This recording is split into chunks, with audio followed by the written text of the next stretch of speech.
asifiwe. Hamjambo wote.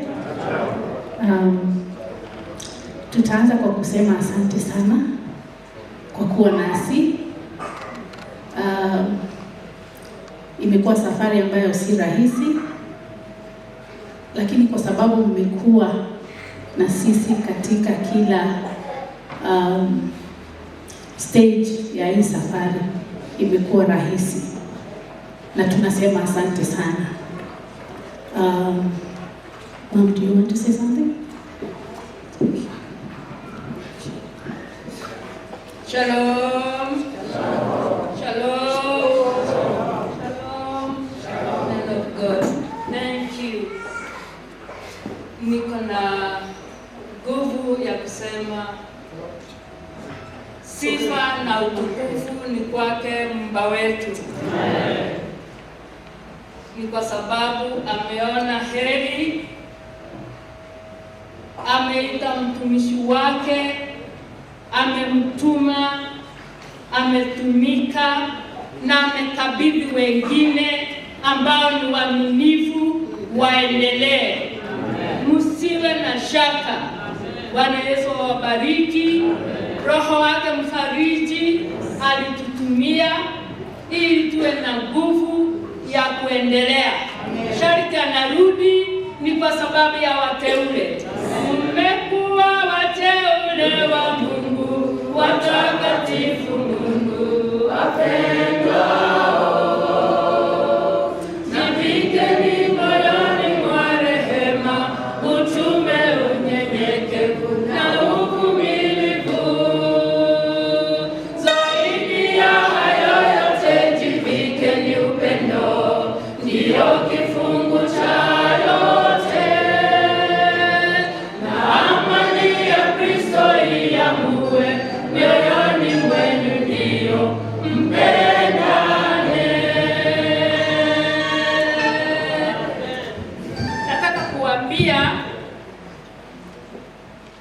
Yeye ndiyo ameitwa na yeye ndiyo amepumzika. Wewe occupy until Jesus comes. Nataka muangalie pale, mnaona viko viti viwili. Iko kiti ya bishop, iko ya msaidizi wake ambaye ni mimi. Nimefikia wakati hata wakulemewa kupanda pale, anaamuka, ananishika mkono, ananiweka karibu na yeye. Lakini singeweza kumshikilia siku ambayo Mungu amemuita. Nilijaribu sana. Niliita majina yake Baba na nikiita Mungu. Sikusikia yeye akinijibu mpaka wa leo. Nataka kuambia hakuwa akiniita pale nikalie kiti chake. Hata wewe mwanafunzi, hakuna siku utakalia hiyo kiti chake. Wacheni vile amewacha, kile umejifunza na umeiga, endelesha. Hiyo alama isiondoke. Na ukijua si yeye amekuita, huo ni mwito wa Mungu na ametushirikisha katika mwito wake mtakatifu. Tuendelee katika Injili. Sitaona mwingine wa kunishika mkono nikienda pale, na hata sitaenda pale nikaketi ama nikasimama mbele ya madhabahu. Kanisa ni la Bwana Kristo na kazi yake anafanya pamoja na watu wake. Hivyo kama ni Mungu amekuita, hakuna mahali itasimama. Endelea pigania imani, nawe uweke hiyo legacy. Mwendo nimeumaliza, imani nimeweka, nangojea taji ya uzima wa milele, na si mimi tu, pamoja na wale wote wamwaminio. Bwana Yesu awabariki. Asanteni sana kwa kufika. litaendelea kwa sababu neno la Bwana halitasimama. Neno la Bwana litaendelea. Mbarikiwe. Mbarikiwe. Kijana ambao mmeona akiitwa ako wapi? Zak. Mfupi kama na ni vizuri. Bwana atukuzwe. Baba amekuwa akiniambia nitie Zakaria. Nataka kumtuma. Hata kama ni saa 4 usiku namuuliza sasa naenda lakini amekuwa mtiifu, anaamka na anakuja.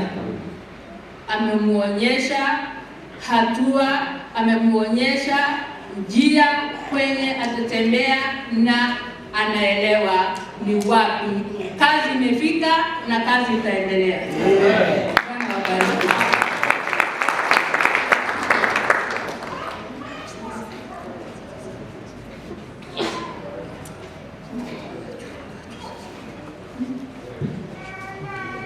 Haleluya.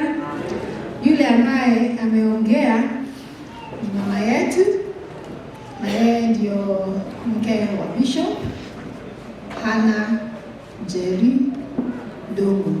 Okay. Nafanyia tu introduction. Mimi naitwa Elizabeth Wajiru Mwana. Mwana uko hapa, uliwe pale juu. Mwana yupi? Nafikiri ametoka nje kidogo. Dada yule ambaye ananifuata Rahab Muga na Bwana William Muga kwa hapa, imekona juu. Yule anamfuata Rahab ni Ruth Kongo, mmemwona. Yule anafuata Ruth ni Reverend Kongo, mmemwona, na mke wake Viola Kongo. Yule anamfuata Zakaria Reverend ni Daniel Jenga na mke wake Joseph.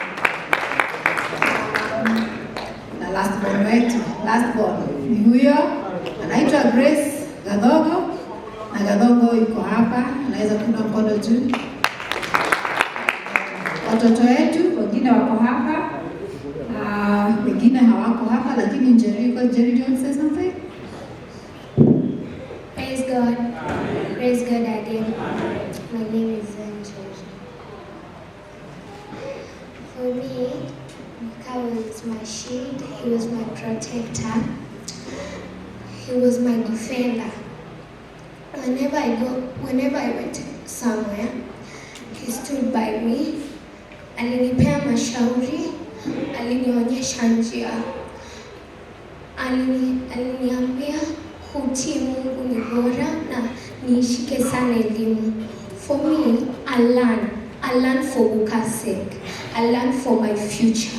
Because Guka always wanted to see me as a doctor. And that is what I will do to keep his legacy and keep his faith. I learn and I'll do everything that Guka told me. I'll stick in the faith of God. Amen. Haleluya.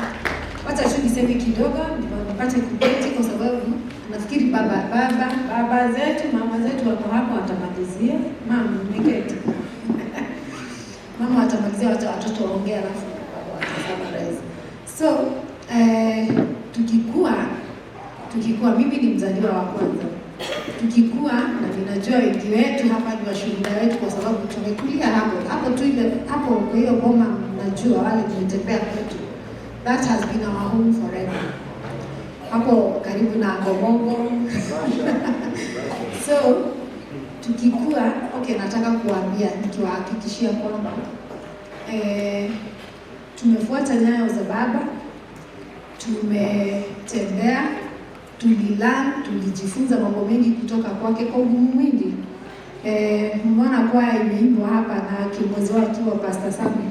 Pastor Sami ni mshuhuda kwa sababu hata aliishi huko kwetu, hata yeye is our brother by extension.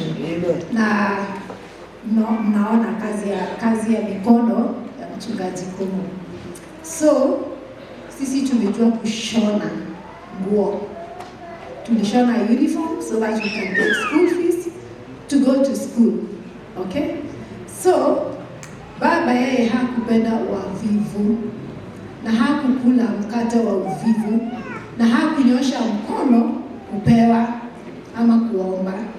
He was always working so hard so that yeye aweze kulisha jamii yake kwanza. Unajua Biblia inasema kwamba kama hauwezi kulisha jamii yako umelaaniwa. In fact, hauna huduma. Unafaa kuwa a provider to your family. I'm talking to the men. Baba ali make sure tumekula na akatufundisha kujitegemea na kuwategemeza wengine. Bwana asifiwe. Baba alituonesha kuwa wakarimu. Sisi sio wachoyo. Tunajaribu. Tunaweza kosa kuwa na vitu vingi, but the little that we have, we share. Tunafungua mikono yetu, tunapeana. Tulijua kushona, tulijua kukamua ng'ombe, na tulikuwa tunakamua kabla twende shuleni. Tulitembea kama wale wengine. We never went to very high cost school. Hatukuishi maisha ya huko juu sana. And we appreciate every step, every teaching, every skill baba alitufunza. Unaona? So Mungu ametubariki kwa kiwango kikubwa ama kiwango kidogo. Mungu ametubariki na hatuna shaka, na tena tunajua kwamba akitushika mkono we are good to go. Pastor ameongea na ameogopa kama huduma itaendaje, Bible school itaendaje. We are going to support where we can. Where we can, tutasupport. Kazi ya uinjilisti haitazima, tutasupport mahali ambapo tunaweza. Tutasupport kwa kujitolea kufika hapa wakati wa uinjilisti tukiweza, na kama itabidi tuwasukume watu wa kwenda kufanya uinjilisti kutoka kwa mfuko, vile ambavyo Mungu atatuwezesha, tutasimama na kazi ya Bwana. Bwana asifiwe. Bwana awabariki. Kashosho kengine kama ikuja. Njeri say something. Bwana asifiwe. Bwana asifiwe tena. Kwa majina naitwa Jojena Njoji.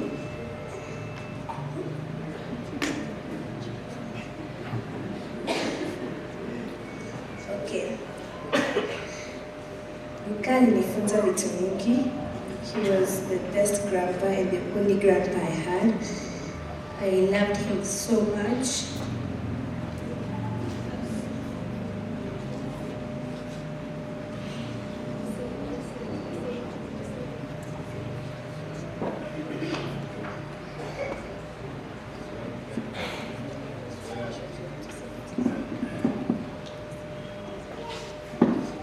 And I will try being strong for him.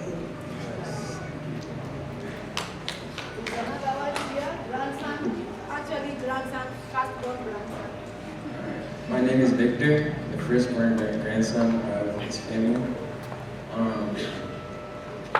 I don't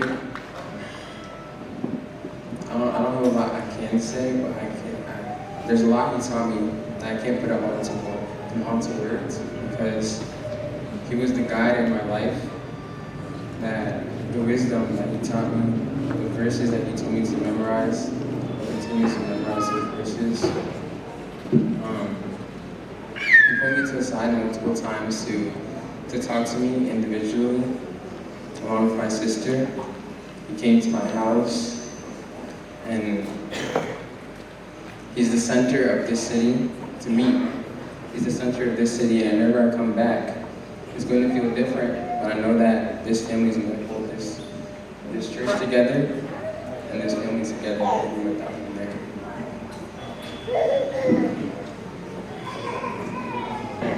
My name is Rose. Jina langu ni Rose. Mimi nilikuwa napenda kukangu sana. Tukitoka church alikuwa ananipeleka mahali. Nikukuwa mgonjwa alikuwa ananipeleka hospitali. Kitu yenye alikuwa anakuja ananiangalia asubuhi kama nimeamka vizuri. Usiku anakuja ananiambia niende nilale. Alafu tena sasa birthday yangu alininunulia kitu yenye nataka. Alikuwa ananipenda, alinifunza vitu mzuri.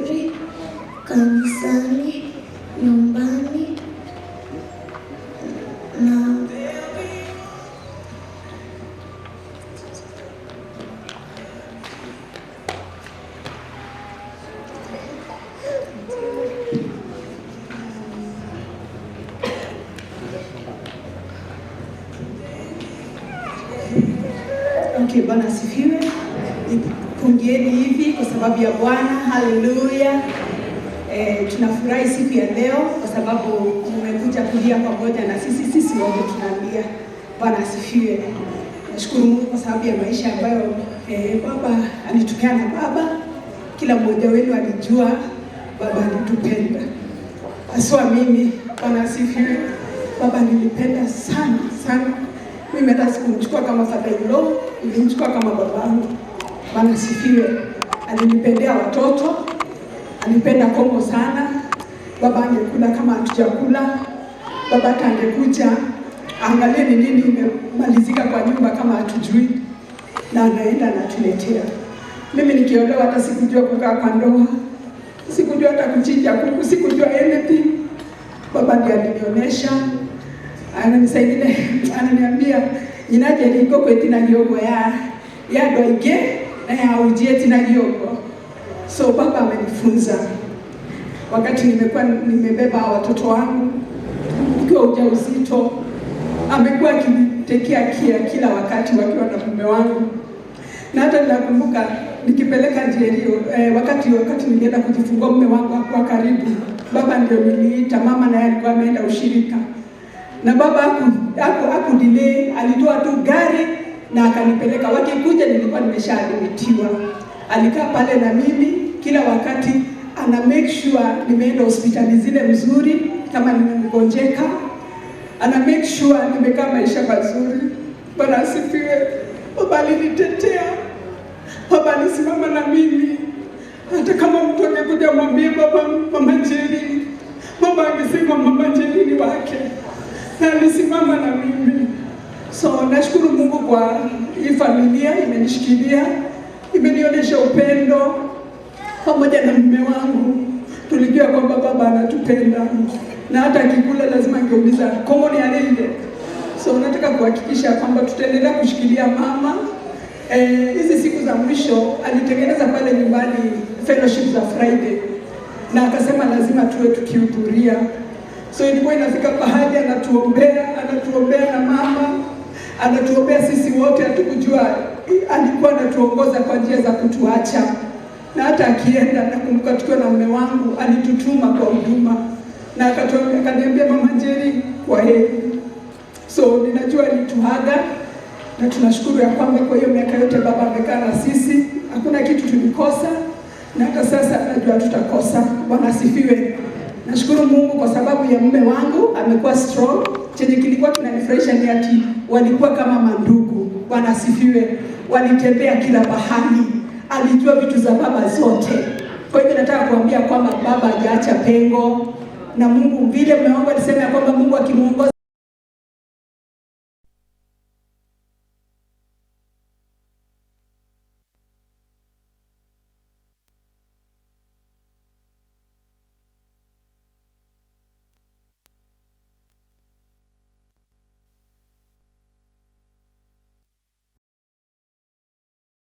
sisi, na tuko na nguvu, na Bwana ataendelea kutuinua. Bwana asifiwe. Mbarikiwe. Bwana asifiwe. Kwa majina naitwa Bruce. Mimi naishi kule kwa Trump, na nashukuru kwa sababu Mungu alinipatia nafasi. On 18 ilikuwa Sunday, tulitoka kanisa.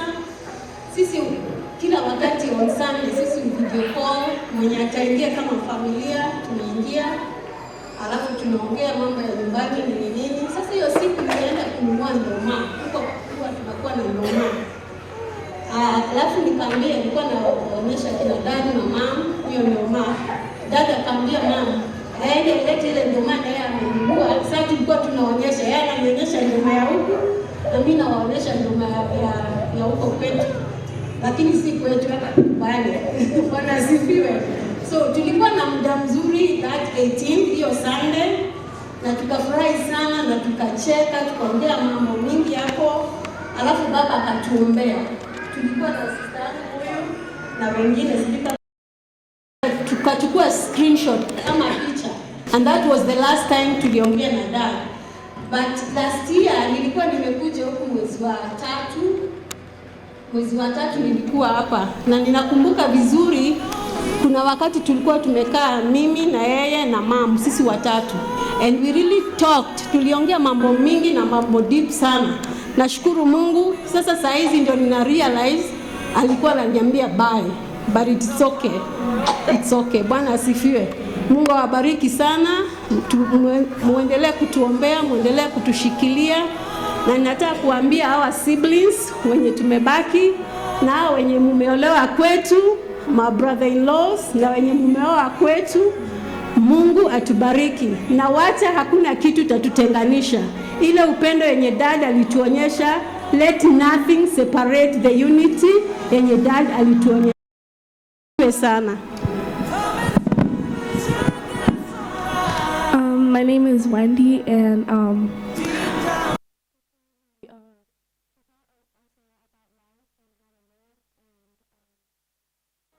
he really just showed his love for us in a special way. Praise God. Kama Mungu sikia vile wamesema, unajua wametoka wapi. Lakini nashukuru Mungu kwa sababu hili ni jambo la kwanza limefanyika kwa familia yetu. It's hard on us. It's really hard on us. Na lazima ningekuja nao. This is my husband William. Ako hapo. Lazima tungefunga safari ya kukuja hapa. Tumsindikize daddy. He was a dad to us. A really dad. A present dad for us all. Alikuja kutuvisit huko America na akalete mama. Na hiyo Sunday yenye Ruth anaongea juu yake, tulikuwa tumeongea na yeye. And that week alikuwa anagojea barua ya kukuja Amerika tena. So we had planned to go and see him in March. Tulikuwa watoto wangekuwa na break ya spring break. Alafu tuende tumuone March. But God is faithful. He did what he wanted to do. Tunashukuru Mungu kwa sababu baba alitufunza mambo mingi. Ukiangalia jina na wimbo yenye Sami mmetunga, thank you so much for doing that song for us. Kujizika kumea. Baba yetu alitufundisha kujizika kumea. Na kama hangetufundisha hivyo, yeye alikuwa anataka vitu straightforward. Hakuna kuficha. He was time conscious. Mnajua yeye angewaacha. Ninakumbuka wakati mmoja aliacha mama Githongori. Kwa sababu alijivuruta kidogo. Angekuacha kwenye huko, utajua vile utaenda. And that was dad. He was strict dad, a good dad for us. He loved us. He wanted the best out of us. And that's why we are here. All of us, the 6 of us, we are here. We're going to stand with this ministry in whichever way we can do. Our dean, we are here. We're going to help you in ways that we can. God is going to help us so that we can stand with this ministry. Kwa sababu tunajua ametupatia sasa torch so that we can take it forward. He has laid his foundation. Amefikisha kwenye amefikisha so that sisi tumeiga mambo zake zote. Tutajaribu kule Mungu atatuwezesha by the grace of God. Mungu awabariki sana. Thank you so much kwa kuattend hii harusi yake, kwa sababu hii ndio harusi yake ya mwisho, kwa kujitolea kwenyu. Kwa wakati wenyu mungeamua mtu afanye kile anataka, but you have come. You have sacrificed your time. You have sacrificed your resources. You have sacrificed even prayers for us. That's why we can stand here strong. Mungu awabariki sana. Awapatie nguvu. Please, please, please pray for Uncle Kush. You support him in one way or the other. Kama utamsupport na pesa, tutaikubali. Kama utamsupport na maombi, tutakubali. Kama utamsupport na kitu kingine chochote, we want to support him for this ministry. Mungu awabariki sana na watende mema na walinde kwa mambo yote mabaya.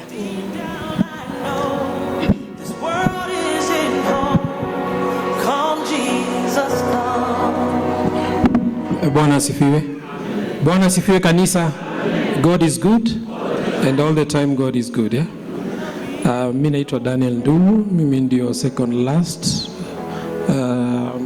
Na niko na mke wangu hapa ataongea. Mimi hata sina maneno. I think kwa hii nyumba mimi ndio mwingi wa machozi. Lakini nyinyi nikiwaona hivi nimeona watu wakilia hii wiki hadi mmepanguza machozi yangu. Mungu awabariki. Kuna wafanyikazi tunafanya nao kazi hapa. Hapa ni nyumbani lakini kazini ni kazini. Hebu simameni msalimie watu. Najua kuna watu tunafanya nao kazi wamekuja hapa. Maybe wametoka. Asanti Bwana Waswa. Asanti, hawa ni wafanyikazi wangu hapa Kapsabet. Asanteni kwa kuja. Nyinyi wote mmetuweza. Ile upendo tumeona huu wiki mzima kuconfirm upendo wenyu, mimi nimeconfirm. Mungu awabariki. Mahali umegharamika, Mungu tunaomba awarudishie na awazidishie maradufu. Na najua kuna wengi sana tunaenda nao jioni kwa sababu ya kwenda kumzika baba. Huyu si baba yetu pekee yetu. Huyu ni baba watu wengi. Tulikubali, tulianza kuishi na watu wengi nyumbani. Hadi kuna wakati tulikuwa tunaulizana, kwani baba anatusahau saa zingine? Baba alikuwa anakaribisha watu. Mwalimu Mwai anaweza kuambia kwa sababu alikuja kwetu na akatufundisha. Nikianza kutaja hapo watu sijui ni karibu kila mtu. Ninawaombea mzidi na huo upendo, na vile tumesema, simameni na kanisa, simameni na Pastor Zack na hao pastor wengine, na Mungu atawabariki. We love you. God bless you so much. Thank you. Anaitwa Josephine Mawanda. She's my wife. Ameshindwa kuongea. She's going through a lot kwa sababu ya dad. We know yeye hana baba. Nikimpata babake alikuwa mgonjwa na akaenda akalala. The only dad mwenye alibaki ni dad. So najua ni mzito kwake. Mbarikiwe. Salimiani hewani tafadhali. Kwa majina ni Daniel Mwana. Nimeokoka na mpenda Yesu. Kanisa, wachungaji, missionary, kina Guka, kina Shosho wale wamekuja kufariji nasi, asanteni sana. Kabla sijaendelea sana, ningependa kusema mimi ni firstborn katika familia hii. Mke wangu Elizabeth Mwana iko hapo. Huyo ndio mke wangu. Nimepata fursa ama niko privileged kuwa firstborn katika hii familia. Firstborn son. Manake mimi ndio nimeoa binti wa kwanza katika nyumba hii. Kwa hivyo hiyo ni fursa kwangu sana. Harusi yangu mwenye alikuja ku-officiate ni Pastor mkubwa Nyabero. Yeye ndio ali-officiate harusi yangu Nairobi kule. La nyinyi ni familia. Mimi nimeingia katika familia hii na nyinyi pia nimekuwa mmoja wenu katika nyumba hii. Bwana wabariki sana. Nasema ni asante, na ningependa kusema kwa mzee Bishop Dr. Reverend Kongo amekuwa mzazi, amekuwa pastor vile vile, amekuwa changamoto pia kwangu kwa mambo mengi sana. Babangu mzazi alifariki mnamo mwaka 2017.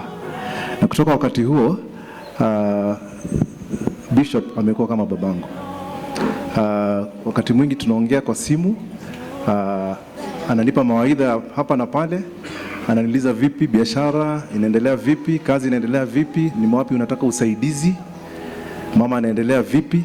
Na kwa wakati mwingi amekuja kumtembelea mama ambaye hasikii vizuri. Mamangu hasikii vizuri wakati huu kule Nairobi. Wakati mwingi amekuja kumtembelea na kumfariji, kuomba naye na kumuhimiza kuwa safari tuko pamoja katika hii safari. Kwa hivyo Bishop amekuwa kama mzazi kwangu. Amekuwa changamoto kwangu, amekuwa my spiritual father vile vile. Ameni challenge kwa njia nyingi sana. Kwa hivyo mimi nimemkosa Bishop, nitamkosa Bishop sana, lakini najua nyinyi ambao mlikuwa mnakaa naye hapa ndio mtamkosa zaidi. Bishop vile vile ni baba wa watu wengi. Hii familia ni kubwa sana. Nimeona kuwa kuna ministers wengi, kuna ministers wa spiritual ministers wengi sana. Kwa hivyo familia ni kubwa. Kwa hivyo sisi sote tujifariji na tujipe nguvu. Na kazi aliyoanza ningependa kusema to celebrate kazi ambayo ameanza. Let us celebrate this. Let us celebrate our dad. Let us celebrate our bishop. Let us celebrate our grandfather. That he did a good work and that he has left something that we can follow. Ameacha urithi kuwa tunaweza fuata zile footsteps ambazo aliacha. Yeah? Tunaweza fuata hapo, na tukifuata kweli tutaelekea mahali ambapo kuna mwanga. Bwana wabariki sana. Kutoka kule Nairobi na shiriki na kanisa la Baptist Church, Thika Road Baptist Church, walinipa salamu, men's fellowship, worship team, na pia ladies fellowship, na pia mamangu mzazi walinipa salamu sana. Walisema pia niwafariji nikija hapa. Kwa hivyo naomba salamu hizo pia nikiregea. Asanteni sana, Bwana wabariki. Bwana Yesu asifiwe. Kwa majina ni Matthew Katogo. Mimi ni bwana ya Grace. Sisi ndio last born. You can imagine. Also pia kwetu mimi ndio last born pia kuzaliwa. So yangu yenye ningetaka kuambia kuhusu baba ni upendo wake. Generosity. He was a very, very generous man. Kwa mambo mingi. Kama for example hata nilikuwa na imagine hapa leo venye tuko hapa kifamilia, angetupeleka mahali na he would make sure kila mtu ameenjoy. So ni baba wa ajabu. The other thing ningetaka kuwasomea tu maandiko kidogo tu. Okay, mimi sio mhubiri. I don't know kama wanaweza project was First Thessalonians chapter 4 verse 13.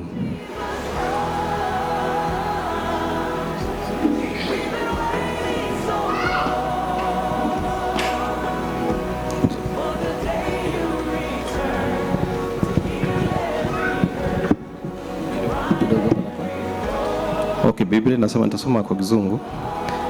But I would not have you to be ignorant, brethren, concerning them which are asleep, that you sorrow not even as others which have no hope. For if you believe that Jesus died and rose again, even so also which sleep in Jesus will bring with him. So yangu tu ningetaka tu kuwahimiza kwamba Biblia inasema wenye ambao wamelala katika Bwana tuna imani tutawaona tena ama tutapatana na wao tena. So na kazi ya baba imeonekana yenye amefanya matendo mazuri, so tunaamini na tunajua baba yuko mahali pema na tutapatana na yeye. So Mungu awabariki na watendee mema. Then the other thing ya mwisho tu hata nilikuwa nakumbuka ni vile baba alikuwa anasalamia mtu. Bwana asifiwe. Then atakwambia amen mara kama 3. Amen, amen, amen. So alikuwa ni mtu ambao anapenda Mungu. Azini kitu ilikuwa inaonekana kabisa. So Mungu awabariki.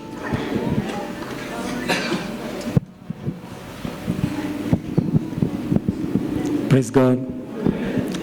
Majina yangu ni vile mmeambiwa, pastor. Tulifanyia harusi yetu huko Nairobi.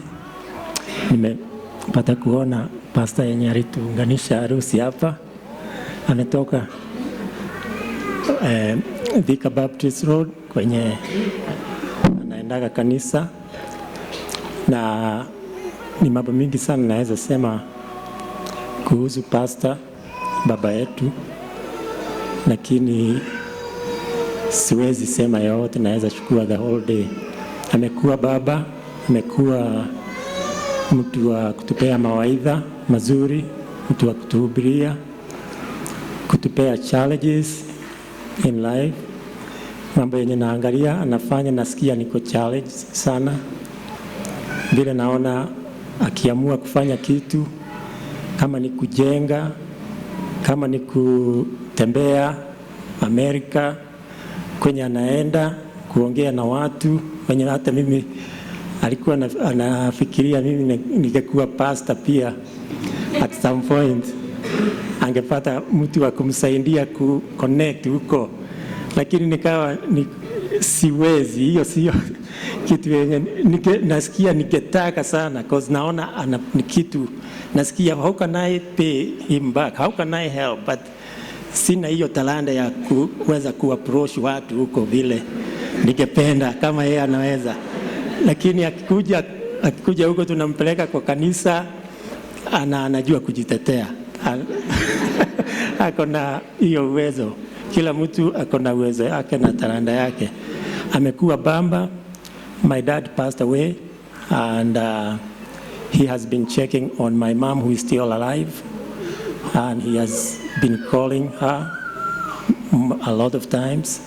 Na nasikiaga my mom akisema anasikia bado ameshikiliwa.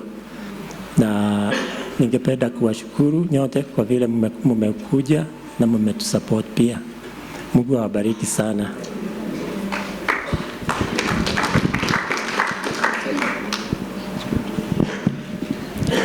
Ni baba yetu na sasa yeye mshikilie. Okay, Bwana asifiwe sana. Nashukuru kwa ajili yenu kuja na hata kuwa pamoja nasi, marafiki, majirani, wahubiri, muda wote ambao tumekuwa na jambo hilo ambao liko mbele yetu ni kwa ajili ya Bishop kuweza kutuacha. Mmekuwa nasi na hamjatuacha, na jambo la kuweza kusema Bwana aweze kuwabariki. Nataka tena kusema ya kwamba kwa ajili ya family kuwa hapa na kuongea, najua wamechukua muda mrefu, na wakati nilipouliza ni nani ataongea, wakasema wacha tutajua ni nani ataongea, nani ambaye hataongea. Ninashukuru kwa ajili wameweza kuongea wote, na ni vyema hivyo. Wenda ikawa tukifika huko kesho hawezi kuongea vile wameongea wote hapa. Kwa hivyo siku ya leo ni siku njema kwao. Penzi wapendwa, mimi sitakuwa na mengi. Nataka kusema kwamba kama vile wameongea na kama vile mnamuelewa, amekuwa ni mtu shujaa. Ni mtu amekuwa akijituma. Hata kwetu nyumbani tumekuwa tukimheshimu, maana lile jambo ambalo angekuwa anataka kutenda ni lazima tungeweza kumfuata, na kama hutaki wewe unabaki huko nyuma. Bwana asifiwe sana. Kwa hivyo kwangu mimi na yeye na familia yetu tumemheshimu. Sio familia yetu tu, na najua hata wakati tutakapofika huko hata jamii yetu ile kubwa wanamjua na wanamheshimu. Kwa hivyo ilikuwa nafika wakati mwingine naambia watu wengine ya kwamba muweze kumuelewa. Bwana asifiwe sana. Kwa maana kama ungekuwa unamuelewa kabisa, ungeweza kukasirika na yeye. Lakini wakati ambapo umemuelewa, alikuwa ni rafiki na rafiki wa karibu. Maana kwa ukali alikuwa mkali. Hata kwangu anakuwa mkali. Na wakati anakuwa mkali, mimi nilijua na jinsi nilivyokuwa namuendea. Bwana asifiwe sana. Kwa hiyo tulipendana. Hata ni juzi December tumekuwa na wao. Tukikula mara nyingi December amekuwa akituita tuweze kuwa sikukuu pamoja. Hata December hii, hata kondoo yenye tulikula aliniita tuende tutafute.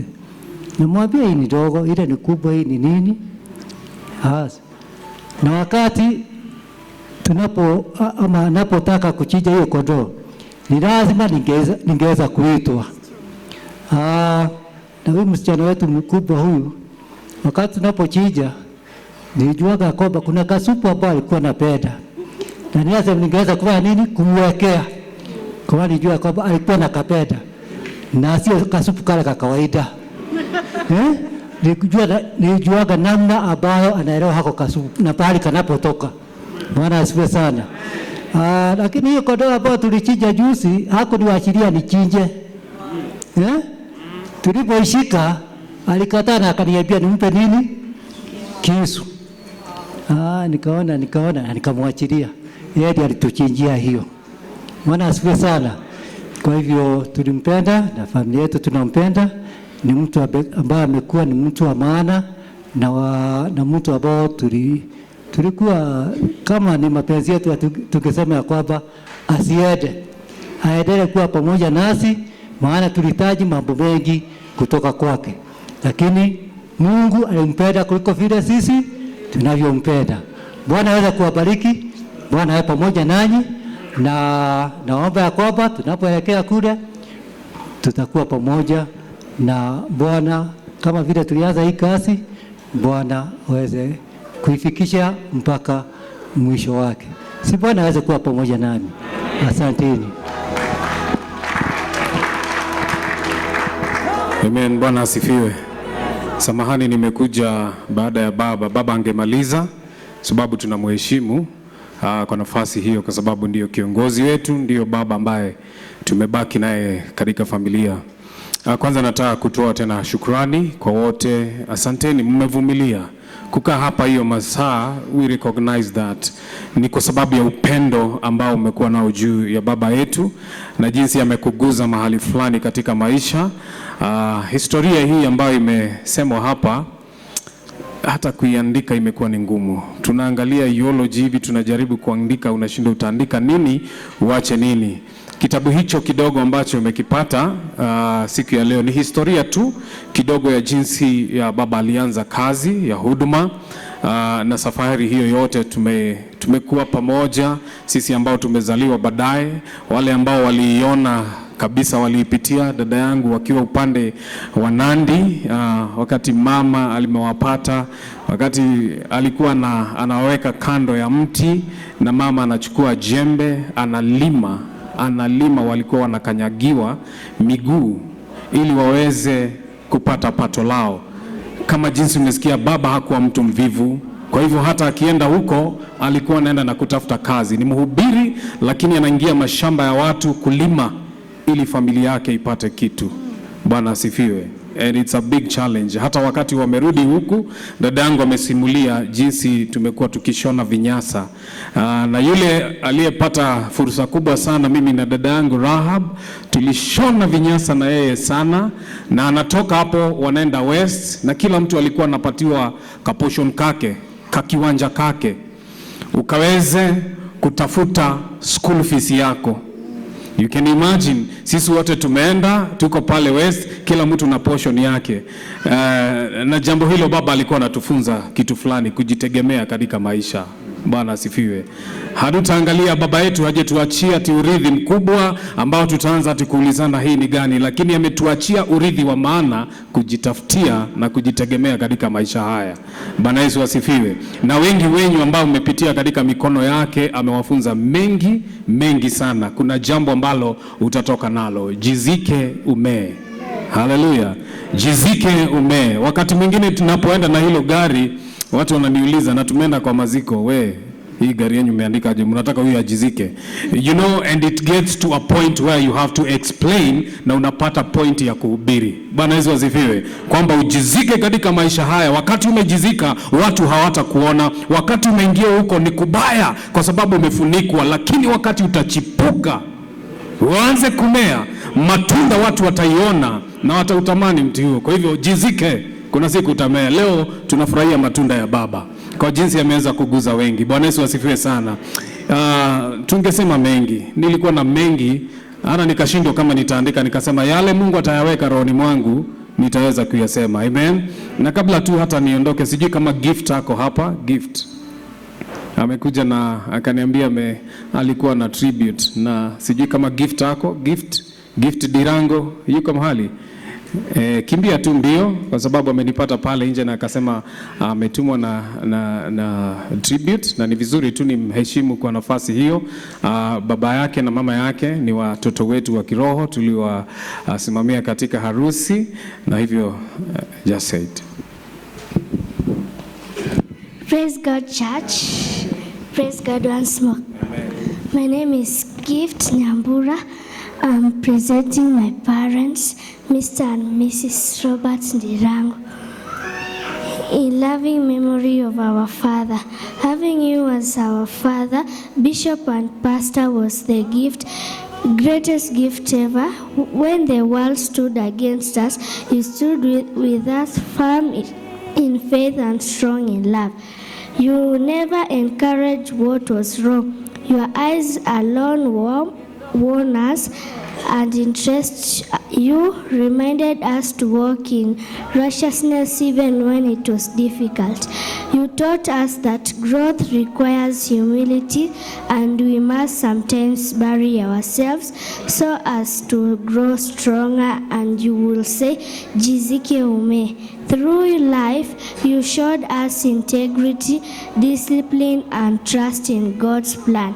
Deep in our hearts, your life is kept to love and cherish. No more tomorrows, but yesterday are always there.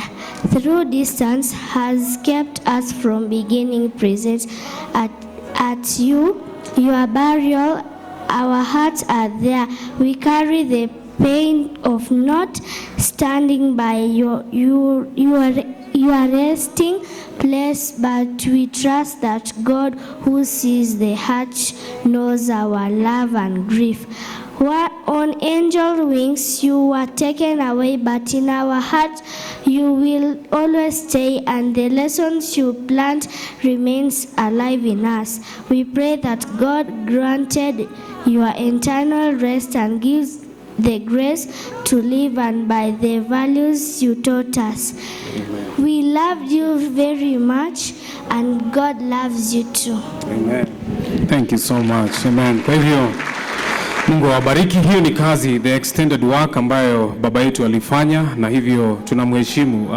Jinsi mama amesema akimuita majina hayo yote dakika za mwisho ambazo nilimkuta na kuniambia kijana wangu, akamuita majina hayo yote nikiwa hapo, na tukajaribu yote ambayo tuliweza. Akili yangu ilikuwa inasema no, there is something that needs to be done, na tukamtoa tuko haraka. Wale vijana ambao tunakaa nao, I know it was too hard for you. Mungu awape nguvu. Vijana hao walifanya kazi hiyo ya kumbeba baba tukimweka kwa gari, na picha hiyo bado tuko nayo. Sio rahisi, hivyo tunawaomba mkaendelea kutuombea. Sio rahisi, sio njia rahisi kama jinsi baba alipenda kuimba, si njia rahisi ya kwenda mbinguni. Bwana Yesu asifiwe sana. Kumbuka tarehe hiyo 21, next day ndio tulikuwa to celebrate the 80th birthday. Tukiangalia katika eulogy ni 1949, but the real one, wakati baba ameenda Tanzania, kurudi Kenya, miaka yake ilikuwa imeenda sana, so hangeweza kupata ID, hivyo walikuwa wanarudisha miaka nyuma. Kwa hivyo the actual birth ya baba na actual miaka ya baba alikuwa anatimiza miaka 80 22nd. Kwa hivyo alitoka siku before apate hiyo. Kwa hivyo ana celebrate birthday yake mbinguni. Hallelujah. Aliona, na kwa sababu aliniambia, Zakaria, hii mambo ya kunifanyia surprise sitaki, na hivyo alienda kupata surprise yake mbinguni. Hallelujah. Na hivyo saizi ninajua anatembea on the streets of gold na kuangalia na kusema kazi ambayo niliifanya Mungu anailipa mbinguni. Hallelujah. Na hivyo hata mwaka huu pia tulikuwa to celebrate the 50th golden anniversary ya kanisa la Eldoret Baptist Church, December 6. Hivyo jinsi umekaa hapo na kupa mwaliko leo kwamba baba alitaka kuwapigia kila mmoja ambaye ni mbaptisti wakuje hapa to celebrate the 50th year anniversary, golden anniversary ya kanisa la Eldoret Baptist Church. Hivyo jinsi umekaa hapo, nimekupa mwaliko huo, mwaliko kutoka kwa bishop. Mtakuja tukaweza kushukuru Mungu ni kwa sababu ya miaka hiyo. Bwana Yesu asifiwe sana. Ni mengi tunaweza kusema. Wachungaji, asanteni sana, mmesimama pamoja nasi. Asanteni sana kwa upendo wenu. May the Lord bless you so much. Mchungaji Nyabero, asante. It is your vision that we are. It is that vision that God put in your heart. And you went to the States. Siku hii gari ambao ninaendesha, I want to say that with humility. Mnikubalie tu, huyu mzee amesimama hapa. The vision that he had, and akaenda. Hakuwa mchoyo. Wakati amerudi Kenya, akawaita ndugu yake na kuambia, njooni kuna mkate uko hapa. Bwana Yesu asifiwe. Hivyo hata mimi nimepata opportunity ya kuweza kuenda kule ng'ambo. Ni kwa sababu there was a vision. Somebody had a vision and he came and he shared. And we have great respect for that man. Umesikia hata ndugu zangu harusi zao ni yeye amefunganisha. Hivyo nataka kusema hivi, wandugu wa Kristo na wachungaji, kuanzia sasa na kuendelea, let's put our differences aside. Let's do the work of God. Wacheni tumuinue Bwana. Wacheni tumuinue Bwana. Wewe ndio ndugu yangu. Wewe ndio ninaweza kuita ukiwa the next place, the next house. Yule ambaye yuko mbali maili mingi simjui sana hivyo, lakini wewe ndugu yangu, nikipiga tu kelele utakuja kwa haraka sana. Hivyo let's put our differences aside, and I'm asking this with humble humility, that all these pastors who are here, let's not be gathering only in funerals. Let's be gathering also when we want to celebrate Jesus. Let's do that, and our God is going to be lifted. God bless you, Missionary Mungai. God bless you so much. Umesimama na jamii yetu, umekuwa karibu na baba. Hata wakati baba amesema ni mkali, yeye amekuwa mkali, na ni kwa sababu ya ukali wake tumesimama jinsi tulivyo. May the Lord bless you. Na ninawaahidi kwamba kazi ambayo baba ameianza kule Nandi, msione kama tumekuwa yatima. Baba alinionyesha njia ya kuingia mpaka kwenyu. Hawa wote wanaielewa, na hivyo sitapotea njia. Kila mahali baba aliguza, ninapaelewa. Na wachungaji ambao ni wasaidizi mahali hapa, Pastor Koina, Mungu akubariki, umesimama pamoja nami. Pastor Zakaria, may the Lord bless you. Pastor Zablon, unaenda nyumbani na unarudi mahali hapa, hivyo tutafanya kazi ya Bwana kwa pamoja na tutaiendelesha injili. May the Lord bless you, may the Lord love you. God bless you so much. Amen.